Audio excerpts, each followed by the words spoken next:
Right then, so this week's car review, the Ford Kuga. Normal run-of-the-mill, everyday car. SUV style.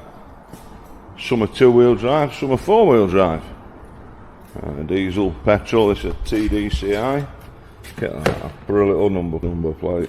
We're talking about a number plate on right. Chassis is half leather. Size on these. And they've got they've got a proper boot. Probably one of the first cars first normal cars that had push button start. This one's done 90,000 miles. But yeah, push button start, look, power. It doesn't say start, it says power. So we've got, we didn't do a right good job of that, did we either, eh? Let's see what we've got, miles per gallon. 37.3 miles per gallon, and that's running around town. Chat don't go anywhere in this really. 2, 3, 4-year-old car. Controls for your radios just at hand there. You've got cruise control, speed limiter. You know, but a nice interior, plenty of room. You know, I'm a big lad and there's plenty of room in here for me, plenty of headroom. You know, it's it does what it says on tin, this type of car, you know. Now this is a strange one with this one. The bonnet. Access the bonnet. We need the key. So if your missus or your husband says they've checked oil regular, yeah, you'll be able to tell why, because we've got a key access.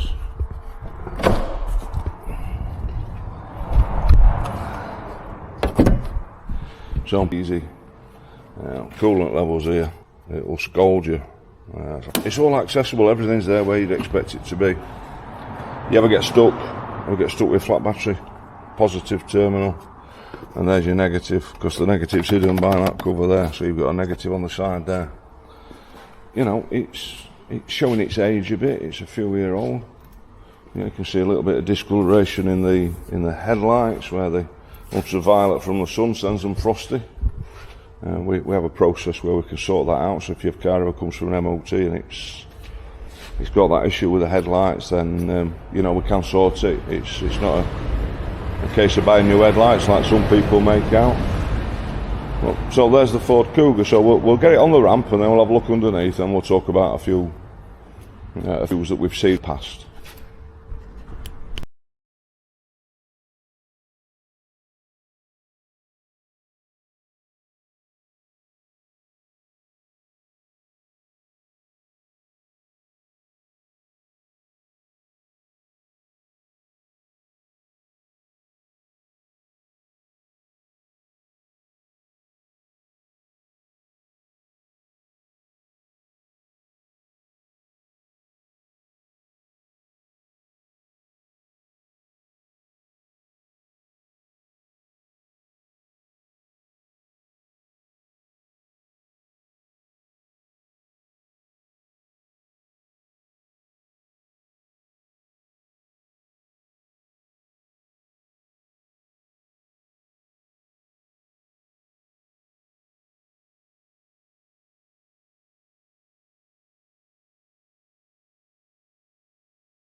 So here we are, we've got our up ramp now. So just a quick one there. 23550 18 tyres. This one's got uni oils on it. Approximate cost for those about £120 plus VAT. You get a budget for about £80. We're seeing a lot of cars now with 18 and 19 inch tyres as standard. Typical Ford. Like I said earlier, it's showing its age. You've got some surface rust here and there. But not a lot to worry about really, you know, exhaust going rusty. This is exactly what you'd expect to see on a vehicle of this age. This is the four-wheel drive one, so there's the rear differential and drive shafts. So this is the four-wheel drive one. Independent rear suspension. Now we've seen a few of these in with issues. Might see it, but there's a little diesel pump here and an injector that injects extra fuel into the exhaust for the emissions. Now we've seen it where the injector leaks and puts too much fuel through exhaust and causes running issues, warning lights, car smoking. Yeah, a bit of a nightmare. This one's quite clean under here, to be fair. We've got no oil leaks. Tyres are wearing nice and evenly worn. Well, the guy obviously does his tyre pressures every now and again.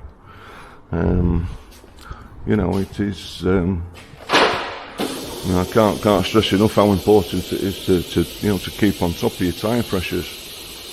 And you get uneven wear, which costs you money. But not only that, when your tyres are flat owners as well either. I mean, some of the later ones of these, they've got touch-sensitive handles. You know, the door handle itself. This is a bit old for that technology. But the later ones of these, we've seen two, if not three, where the battery goes flat overnight. It's got what we call a parasitic drain. So there's something turned on, flattening the battery overnight. And like on a lot more modern cars, and this car hasn't got it, but the same car, newer, it just touched the handle. Just grab hold of the handle, it unlocks the car if the key's in your pocket, and you touch the side there and it locks. And what we've seen is with these, we get what's, as I've said, a parasitic drain, so it's draining its battery all by itself overnight. And these handles go faulty, and it energizes for the alarm system and the locking system, and it flattens the battery overnight. The first one we had in, it took 7 hours to find that fault. And you can pop the handle out and just unplug the wire, and then you'll see, you know, you can see that the parasitic drain disappears. One vehicle that we did had new handles, about £120 each. Then you've got to get them painted because they come in primer. I think by the time we'd done, you know, that first job with a few hours labour, were quite a lot of money. Second one we did, we just unplugged them. Customer didn't want to buy new handles, didn't want to paint it, so we just unplugged them so you didn't have the touch facility to unlock the car, but it stopped it draining its battery. But yeah, you know, we see quite a few of these. Just a normal car. Those two issues are a bit luggage in boot. Service costs. This one's a diesel, so you know you're going to be looking at a basic service, an oil and filter, and a health check. You know, we're going to be looking somewhere around just over £200 plus VAT. So that's an oil and filter, an engine flush, print out, 28-point check with a health report, visual check on your brakes and your tyres, and a written report on the tread depths and what's left on your brake pads. We've got let me turn you around a bit. So we've also got you know, an interim service where we do all the filters but don't take the wheels off. You know, now it cost of oil and everything, you know, you're getting close to 300 quid plus VAT, so £300 plus VAT, £60 VAT, 360. And then the full service where we do all of the above, so we do everything we've done already in the bronze and silver service. The gold service, it's extra labour, there's no extra parts, it's the same parts. You know, but you soon get into 370 plus VAT, 370, 380 plus VAT for a full service, which, you know, 370 plus VAT, so 20% VAT. Mark's trying to work it out in his head quick, so 14, 35, 70, £84. £84 VAT. They have a timing belt. If you're going to buy one of these and it's got 70, 80,000 mile on it, no matter what Ford recommend on the timing belt, you've got to look at the age of the car as well. And so it might not have done the mileage, but it might be old enough to warrant the timing belt changing. You change the water pump at the same time, so timing belt and water pump. You know, that's going to be 500 quid plus VAT, 550 plus that. Now these prices are all approximate. You know, I'm usually pretty close on with the costings. We only use quality parts, and we won't use you know, white box non-branded goods. It's got to be a quality part so we can guarantee his work. And you know, you have to do water pumps with your timing belts and what have you. You can hear noise outside going past at the minute. The garage is empty at the minute. The lads haven't turned up, so I'm just, oh, look at that. I've only used a bit of tape, just hold that on. Ford Kuga, its condition, etc. Yep, we'd have one of these. Decent miles to gallon running around town. Comfy ride, nice to drive, and does everything it should do. Thanks ever so much.